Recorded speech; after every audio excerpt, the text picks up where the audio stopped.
When people talk about mindfulness these days, they're usually talking about generic relaxation, right? They say things like, "Oh, I need some mindfulness." And what they mean is, "I need some time to relax."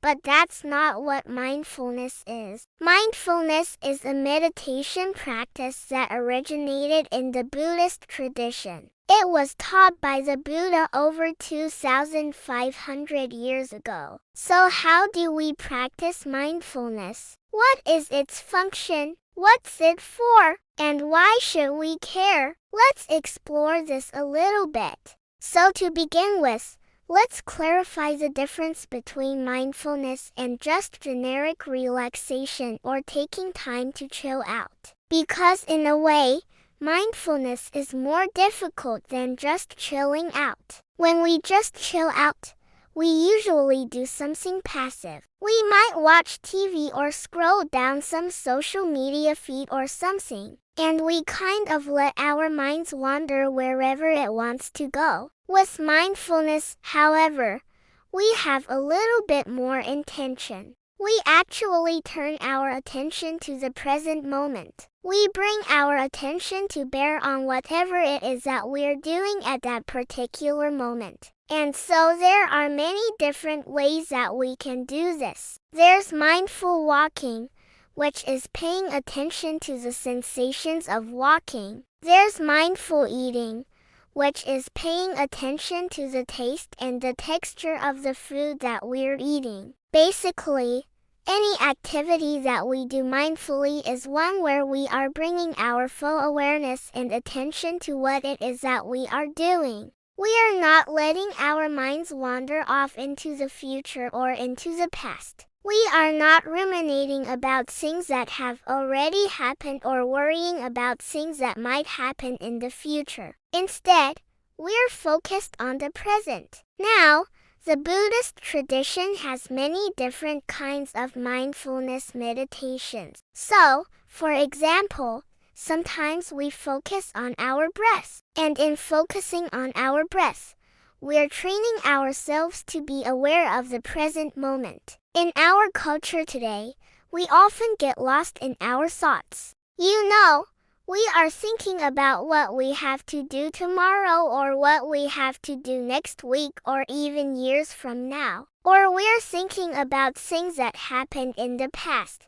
Maybe things that we did or things that other people did. And so in all of that thinking, we lose touch with the present moment. We stop paying attention to what's going on around us. Our minds just kind of wander. And when we're lost in our thoughts like that, we're not fully present. We are not fully engaged with the people around us. We are not fully appreciating the richness and the wonder of the present moment. And so with a mindfulness practice, what we're trying to do is train ourselves to pay attention to the present moment. And when we pay attention to the present moment, we realize that the present moment is actually all we have. The only thing we ever really have is this present moment. Now, of course, we have memories of the past, but those are just memories.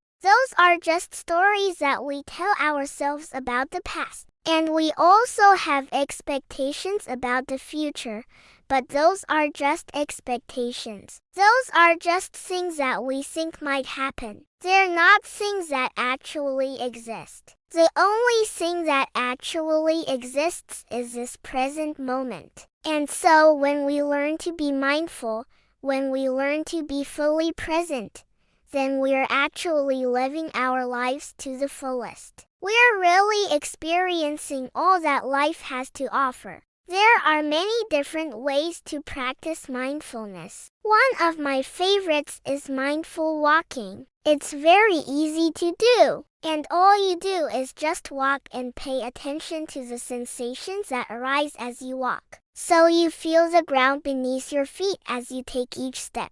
You notice the rhythm of your walking. You notice the movement of your body as you walk. Sometimes we do mindful walking outdoors, And then you also notice the sensations of the sun or the wind on your body. You notice the sounds around you. You notice the sights around you. And in all of that, you're just present. You're not letting your mind wander off into the future or into the past. You're just present with all of the experience of walking. Another common mindfulness practice is mindful eating. And again, it's just a matter of paying attention to the experience of eating. So when we eat, we notice the colors of the food. We notice the textures, the smells, the tastes. We notice the feeling of the food in our mouths. And we try not to judge the food. We just notice it as it is. And this is an important part of mindfulness,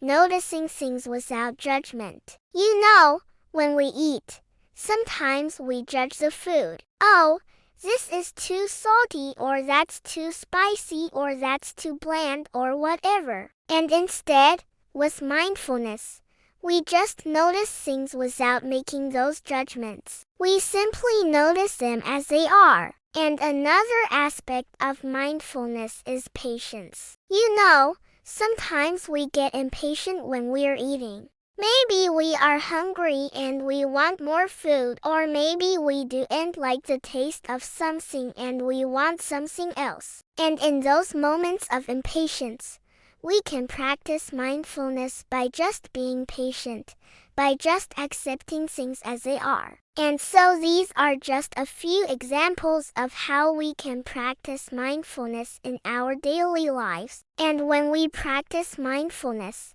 there are all sorts of benefits that arise. For example, we tend to become more calm and more at peace. We also tend to become more focused and more attentive. And because of that, we are better able to deal with whatever challenges come our way. We are more resilient. The problem with generic relaxation, though, is that it doesn't necessarily have those kinds of benefits. When we just watch TV or scroll down a social media feed, we're often passively consuming stuff. And while that might feel good for the moment, it doesn't necessarily make us more calm or more focused or more attentive. In fact, sometimes it does the opposite. It makes us more agitated. It makes us more anxious. Now, of course, there's nothing wrong with watching TV or scrolling down a social media feed. Those are fine activities, but when we do them mindfully, when we do them with full awareness, then they can be part of our meditation practice. But when we do them in a mindless way, then they can be distracting and they can pull us away from the present moment. The truth is that mindfulness is becoming more and more of a buzzword these days. Everyone's talking about it, but the problem is that not everyone understands it very well. Some people think that mindfulness is just a feel-good practice. It's something that we do when we want to feel good. But that's not really what mindfulness is. You know, the Buddha taught that the root of human suffering is attachment. It is our tendency to want things to be a certain way or to have things a certain way. And so when we meditate mindfully, we are actually cultivating non-attachment. We are learning to see things as they are without judgment, without trying to change them or without trying to make them better or worse than they are. We just notice things as they are. And in learning to do that, we are actually freeing ourselves from the source of human suffering. So that's why mindfulness is so powerful. It goes beyond just feeling good. It actually helps us to free ourselves from suffering. It helps us to live our lives more fully and more deeply. It helps us to connect with others more fully and more deeply. So if you haven't tried a mindfulness practice yet, I encourage you to do so. And if you've done it before and maybe you haven't stuck with it, I encourage you to give it another try. Maybe try a different kind of mindfulness meditation. Maybe try something like mindful walking or mindful eating. And also remember that it's okay if your mind wanders. You know, when we meditate, it's normal for the mind to wander. It's normal for us to get distracted. And so when that happens, we just gently bring our attention back to the present moment. We just notice the wandering of the mind and then we return our attention to the present moment. So I hope this video has been helpful in clarifying what mindfulness is. And if you liked this video, please consider liking and subscribing. It really helps me out. And also check out some of my other videos on meditation and on other topics. Thanks so much for watching and have a wonderful day.